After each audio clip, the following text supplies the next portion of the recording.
Друзья, сегодня я хочу вам рассказать, почему не стоит выбрасывать вот такие вот пустые флаконы из-под дезодоранта. Они легко открываются. Вот здесь вот у дезодоранта есть такая штучка, такая вот крышечка, заглушка, которая вставляется внутрь, и ее можно вытащить легко пассатижами. Кстати, если вы сохранили вот эту крышечку, то будет очень здорово. Раскручиваем дезодорант так, чтобы донышко было внизу, то есть в стадии, как будто он у вас новый. Закрываем его крышечкой, которая была изначально в новом дезодоранте. И второй крышечкой тоже закрываем. Что мы будем делать с этим флаконом? Сейчас я вам расскажу. Мы будем делать с вами твердый дезодорант, но без соды, на основе магниевых хлопьев. Вот так выглядят хлопья магния. Их можно легко купить на маркетплейсах, в аптеках, где угодно. У меня вот такие вот Magnesium Flakes. Обычные магниевые хлопья, но только вот с маслом лаванды. Я использую их для ванной, но они прекрасно подойдут для дезодоранта. Хлорид магния, который используется вот в этих магниевых хлопьях, прекрасно влияет на кожу. Это такой дезодорант-витамин получится. Для того, чтобы его сделать, помимо магниевых хлопьев, нам потребуется масло. Это может быть либо масло карите, у меня вот такое вот рафинированное масло ши, либо масло кокоса. Рафинированное масло кокоса. У меня вот оно настояно на цветах бархатцев. Оно желтое только в баночке, на самом деле оно абсолютно прозрачное. Вы можете использовать как масло кокоса, так и масло карите. С маслом карите дезодорант будет чуть более твердый и в нем будет чуть меньше воска. А с маслом кокоса воска будет больше и дезодорант будет мягче. Делайте так, как вам удобно.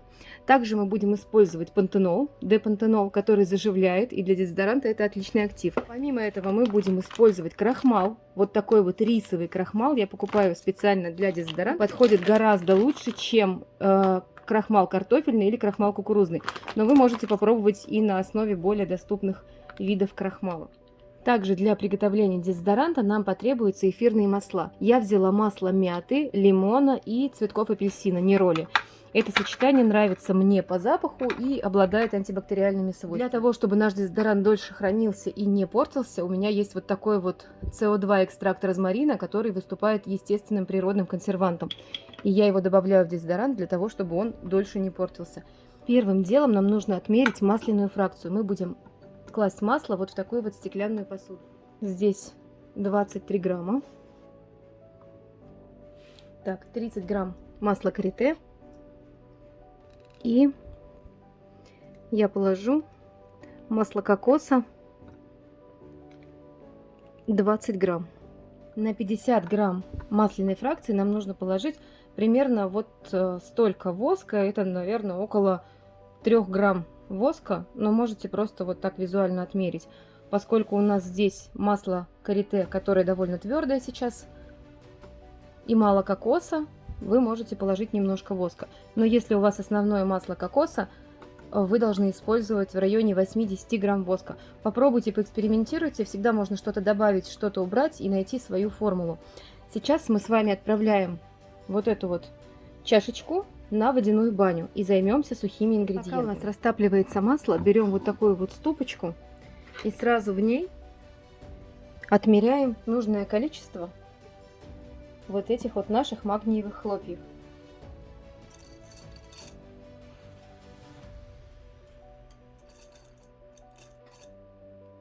Мне нужно их 8-10 грамм. И сейчас прямо в ступочке растираем хлопья так, чтобы у нас получился мелкий-мелкий порошок. Магний я размолола.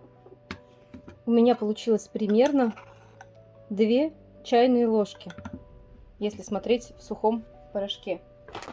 Также берем крахмал и добавляем сюда же в ступку, чтобы не тратить лишнюю посуду. Добавляем 2 чайные ложки крахмала. Примерно 10-12 грамм должно у нас получиться крахмала. Все, сухая фракция у нас готова.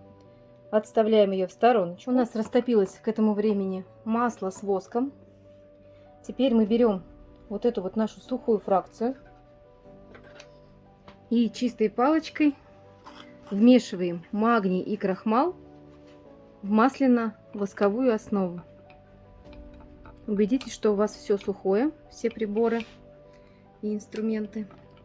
И очень оперативно вмешиваем сухой компонент в масляную основу.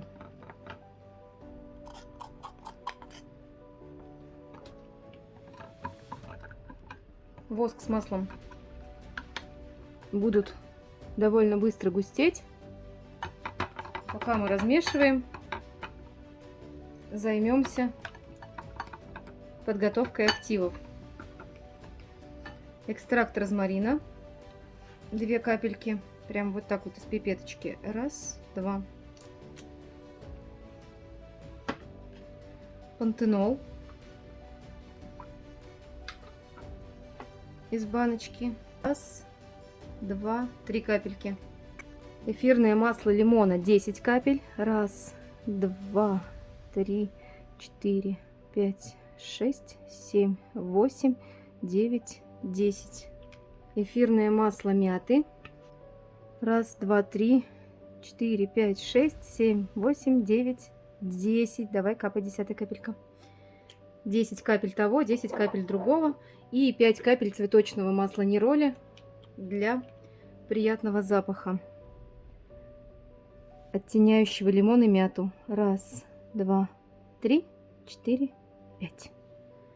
Все. Масла и активы мы добавили на этой стадии, потому что не любят эфирные масла и экстракты высоких температур, в которых плавится воск и масло. Все как следует перемешиваем, пока масса не станет однородной.